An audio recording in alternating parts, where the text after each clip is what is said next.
The message arrived at 2:12 a.m. Hey, just a heads up. We gave your spot to your wife's ex, Daniel. He's more fun. Hope that's okay. Red heart. I stared at the screen. Blinked once. Then again. No fury, no confusion, just 2 words in reply. Understood. I placed the phone face down on the hotel nightstand, eyes fixed on the ceiling like it held the final threads of my sanity. The room wasn't silent. A low hum came from the radiator, but the real noise filled the gaps between, the kind only betrayal knows how to make. 5 stars. Paris. 2 weeks. Private wine tastings. Rooftop dining with a sweeping view of the Seine. $15,400 spent over 6 meticulous months. All for her 35th birthday. Every detail, handpicked with care. She accepted it all so easily.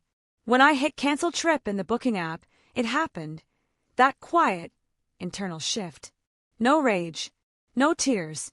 Just a solid, final click. Like a steel bolt locking into place. I waited for them to return.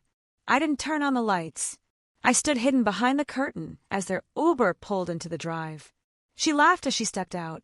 He had his hand on her waist. 2 bags. 1 monumental error. She reached for the door. The locks had already been changed. Her card being declined at the cafe the next morning? Not an accident. A calculated move. There had been a tone in her voice 2 months ago. Not words, something beneath them. Detached. Lighter. Like I had been quietly removed from my own story. At first, I blamed burnout. Her job was intense. Long shifts. Weekend meetings. But then I noticed the small things. Her phone always face down. Notifications cleared the second I entered a room. One time, I walked in and saw her flinch before putting on that casual smile. I brushed it off. You do that when you share a home, a dog, a mortgage, a life. But silence has a sharp edge. It started cutting into everyday moments, dinner, late-night TV. Even her I love you started sounding like lines from a script. Then her sister slipped.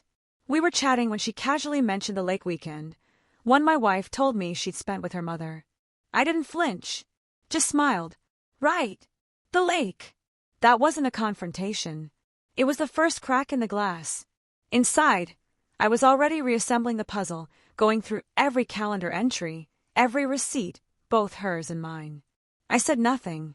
I encouraged her, helped her pack for those fake work trips, asked about her boss, even picked out perfumes for her networking dinners. I watched her like a physician monitoring a disease. Cold, focused, precise. Her messages weren't even hidden, just synced to a cloud. Her sister, her ex Daniel, conversations rekindled, inside jokes I'd never heard, pictures I didn't take, places I hadn't visited.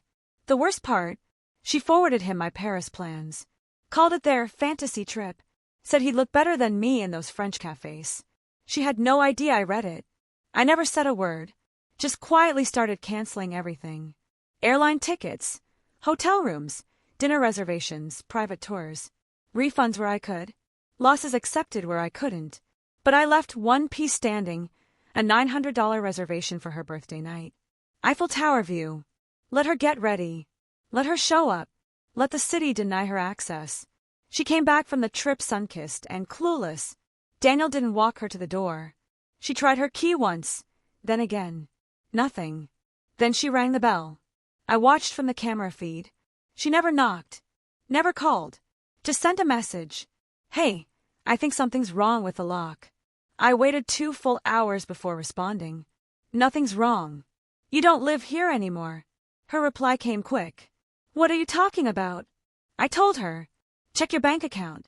Then check your conscience. Blocked. Her sister called. Straight to voicemail. Daniel sent a smug text from a burner. Yo, bro, you good? I was better than good. I emailed her one screenshot. Her messages to Daniel, captioned with the words. Fantasy trip indeed. No long speeches. No fights. Just facts and silence. 2 days later, she showed up again. Different clothes. Mascara smudged. Red eyes. When I opened the door halfway, she said my name like it still carried weight. I stood there, silent. I didn't think you'd actually do this, she said. Still pretending to be lost. Still hoping I'd beg, cry, break. I let her talk. Then handed her a thick envelope. Inside, printouts of her texts, a full timeline, proof of her deceit, confirmation of all trip cancellations, the cafe card block, the lease transfer. She whispered, "I didn't cheat." Her voice trembled. I tilted my head. "No. You made a trade." She blinked. I closed the door without another word. She didn't knock again. There's a strange peace in closing a chapter for good. The dog still waits by the window sometimes, hoping his tail. I give him a gentle pat, then move on. I rearranged the living room, donated the photos. Her old suitcase now stores my gym gear. 3 weeks have passed. She still writes, still claims to miss me. I don't open them. I don't rage. I just scroll to the end and hit delete. Some things aren't meant to be fixed.